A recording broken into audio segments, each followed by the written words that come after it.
محمد محمد پکارو سبھی، مطلب ہر وقت درود پڑھتے رہو، ہر وقت درود پڑھتے رہو۔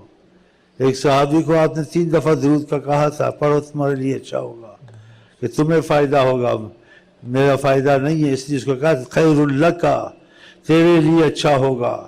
درود کے تاکید کر رہے تھے، اس نے وعدہ کیا کہ ہر وقت درود پڑھوں گا۔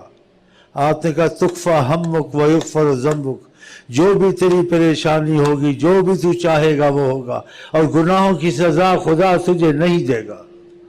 کتنی بڑی بات ہے۔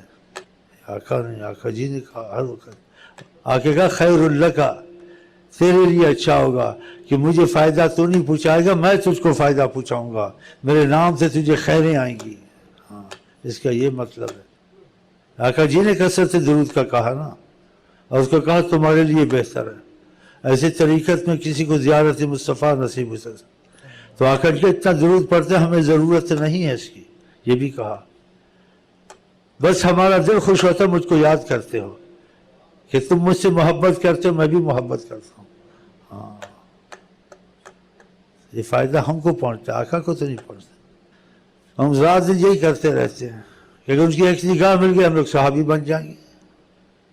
ساری عمر کی عبادت تم کو صحابی نہیں بنا سکی، ساری عمر کی عبادت۔ آقا کی کو جس نے جاگتے دیکھ لیا صحابی، اور صحابہ کی تعداد بے حساب ہے، کیونکہ آقا جی نے کہا جو مجھے سوتے دیکھے گا جاگتے بھی دیکھے گا، جس نے سوتے دیکھا وہ بھی رحمت میں، جس نے جاگتے دیکھا وہ صحابی بن گیا۔ یا آپ نے خود فرمایا جو سوتے دیکھے گا مجھ کو جاگتے بھی دیکھے گا۔ خدا کرے ہمارا نصیب اس میں تمہارا آ جائے اس میں انشاءاللہ۔